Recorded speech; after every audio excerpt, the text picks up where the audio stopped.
Hemos retomado el contacto con el intendente. Intendente, ¿nos escucha? Buen día. Pablo, ¿cómo estás nuevamente? Esperemos que la comunicación se dé fluida. Ahí lo escucho perfecto, así que Bueno, muy bien, afortunadamente muy bien. lo hemos podido recuperar. Bueno, nos estaba contando,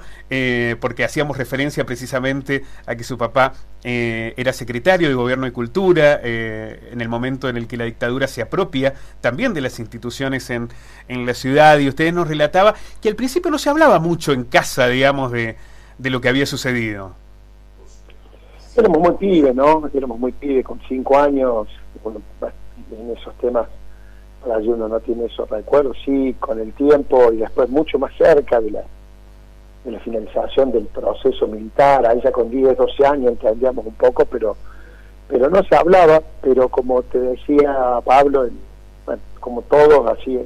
mi padre no tuvo ninguna situación de detención, de todo eso, pero sí, bueno, gente que era del entorno de él, inclusive, como te comentaba, recuerdo un vecino, casa de por medio, no sé si se escuchó antes, que vivía Julio Mancinelli, un vecino del Río Cuarto, y que bueno, que fue tenía hijos de nuestra edad y que jugábamos. De hecho, vivía en la casa donde viven hoy los papás del Martín Cantoro, casa por medio, en la Santa Fe, en Banda Norte, y en esas cosas nos cuestionábamos, ¿no? Y veíamos, y al frente había una familia Arriague, que si ellos no estaban, pero habían desaparecido 2 hermanos, es decir, era toda una época, yo lo recuerdo de ese lado, de chico, no de lo que veía en mi casa, sino de lo que por allí percibían algunas cosas que salían y que nadie hablaba.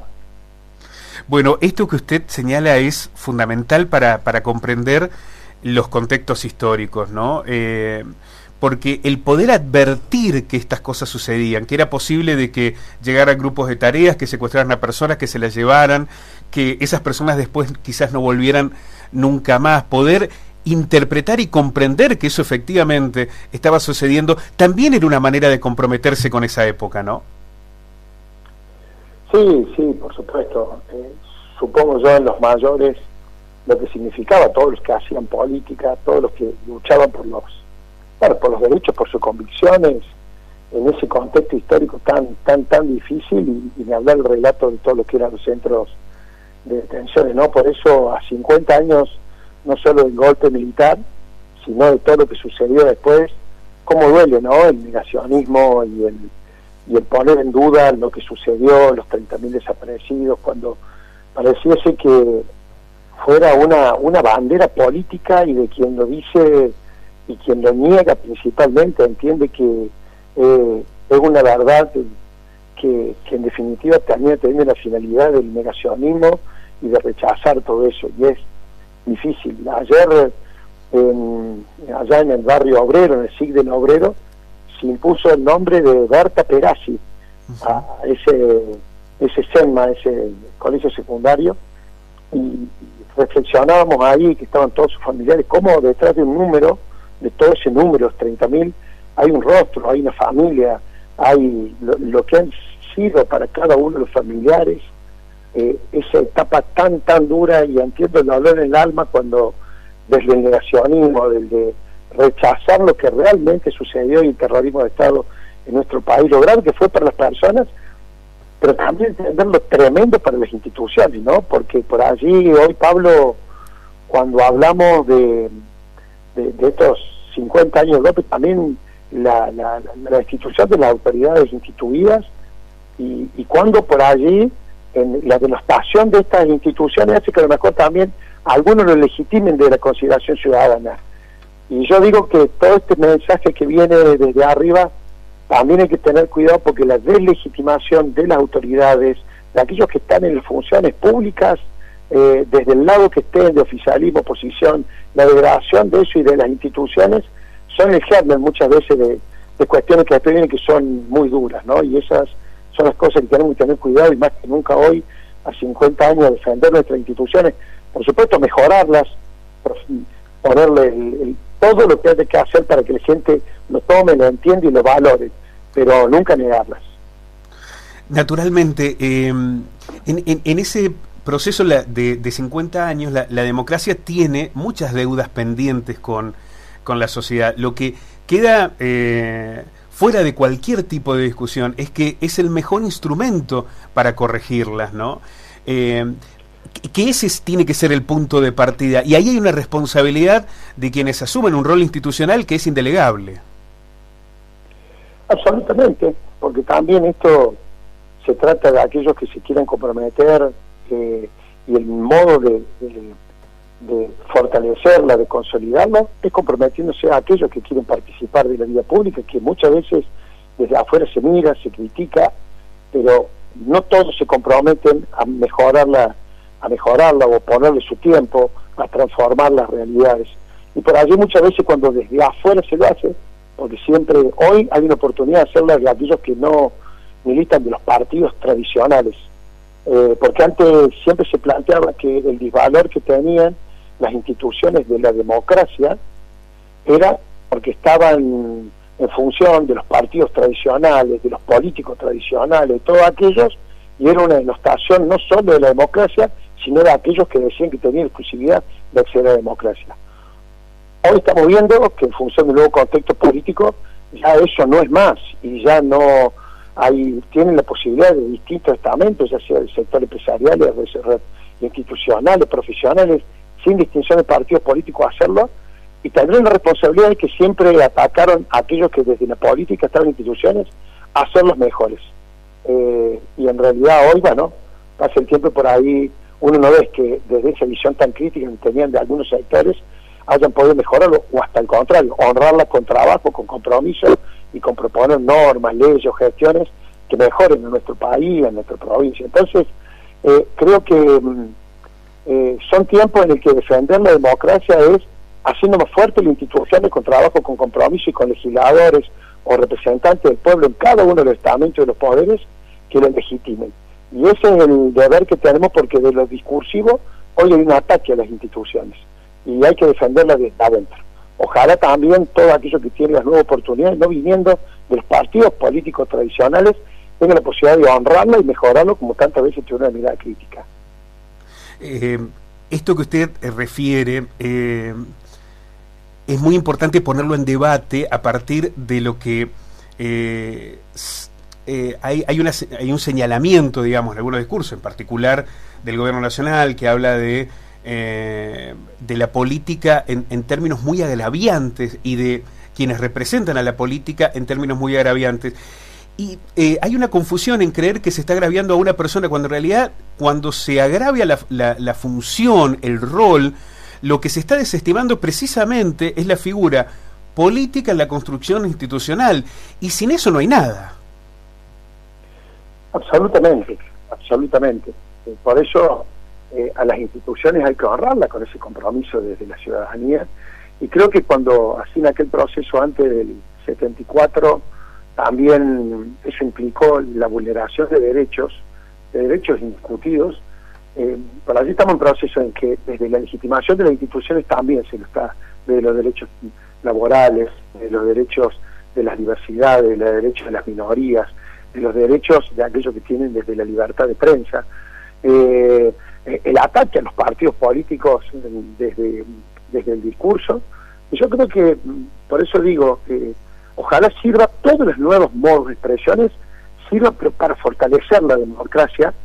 desde adentro y no para denostarla desde adentro, porque los golpes institucionales que en su oportunidad se dieron de afuera para adentro. Hoy muchas veces, usando de la democracia, también se pueden dar hacia adentro, y eso yo creo que es el peligro institucional, porque en definitiva la responsabilidad que se tiene es desde el Estado tener la posibilidad de trabajar para mejorar la calidad del país, la estabilidad del país, la economía de nuestro país, y cambiar la realidad o mejorar la realidad de cada uno de nuestros ciudadanos. Entonces, creo que es un tiempo de reflexión, son 50 años, por supuesto rememorar ese golpe tan cruento que trajo después los más de 30.000 desaparecidos que tienen rostro, que tienen nombre, que tienen familia, que lo dejaron de frustrar su proyecto de vida por luchar por sus ideales y no tener la posibilidad de en muchos casos de defenderse, y eso fue lo más cruento. Entonces he visto en estos días, en estas actividades que estuve participando, desde el establecimiento educativo, desde las distintas instituciones, como también un darle valor a tanto que se está denostando en los últimos tiempos a darle valor a lo que pasó hace 50 años en nuestra realidad. Por eso es tan importante el trabajo que hacen las organizaciones de derechos humanos y aquellos que quedaron, porque como bien decía ahí doña Antonia Cisneros, que no de las 5 de la tarde van a entregar a su familia toda en la Casa de la Memoria, documentación, es honrarla ya no en vida, porque antes era su testimonio en vida, a flor de piel de lo vivido, sino de cómo se traslada de generación en generación, y por eso creo que es fundamental, porque cuando se traspasa de boca en boca, de generación en generación, y solo queda en la familia, se va a perder. Por eso ahí está la responsabilidad que tenemos desde el Estado, de los distintos estados, en nuestro caso desde el Estado municipal, de seguir sosteniendo los espacios de la memoria,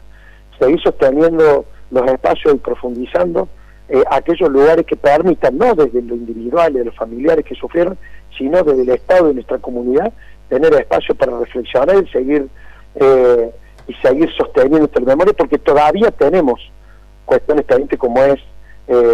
la causa Gutiérrez en Córdoba, que hay que participar, que seguiremos sosteniendo el municipio para que se pueda juzgar a aquellos que, a pesar de que pasaron 50 años, muchos no están en vida, pero que se haga justicia en estos casos. Bueno, usted hizo hincapié en algo central, ¿no? La causa Gutiérrez es el próximo paso que debería generarnos ese compromiso colectivo, es el juicio en el que se ponen en juego las responsabilidades de quienes protagonizaron el secuestro de riocuartenses, y es fundamental que eso se concrete más allá de que algunos de los represores ya no puedan dar respuestas biológicas frente al genocidio que cometieron. Sí, absolutamente. Por eso es necesario seguir sosteniendo, acompañando y fortaleciendo a todos aquellos que en el proceso, más allá de la dificultad de la justicia, más allá de que la amplitud de la causa hace que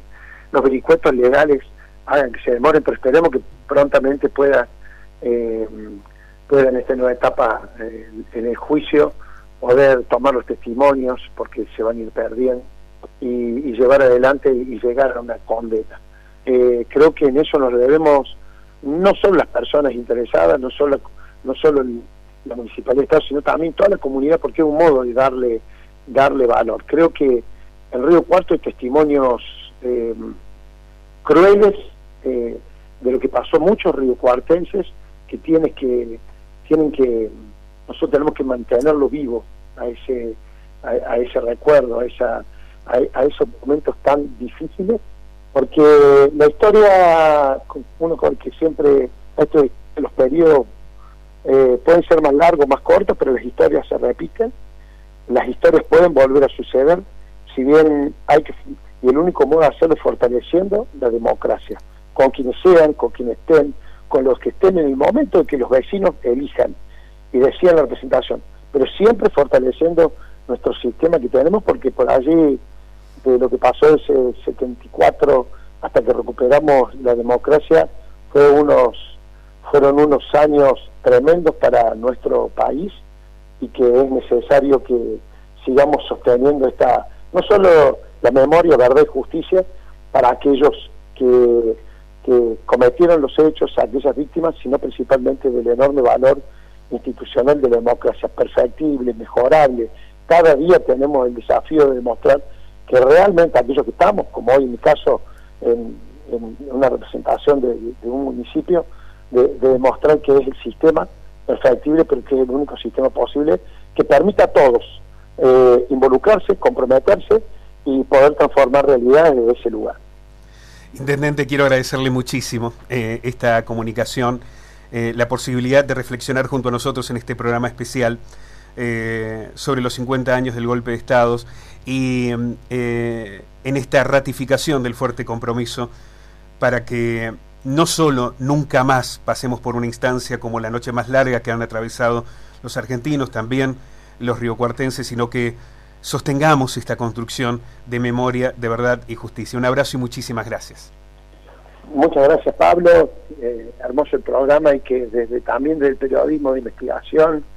y de ver y de buscar mantengamos vivo esto, realmente es muy importante. Así que un saludo enorme a los expresos políticos vivos, que son el testimonio y que trasladen su vivencia, y un saludo y un abrazo enorme a toda la familia de cada uno de los desaparecidos que en estos 50 años no han podido cicatrizar sus heridas, que han tenido el enorme dolor y que en estos tiempos sufren un embate del negacionismo y de la denostación, que imagino el dolor en el corazón y en el alma, porque seguramente quienes lo dicen y lo afirman, seguramente no han tenido ni cerca de saber lo que es pasar por esa situación. Esa falta de comprensión, esa falta de realidad duele y asusta. Muchísimas gracias, Intendente, un fuerte abrazo.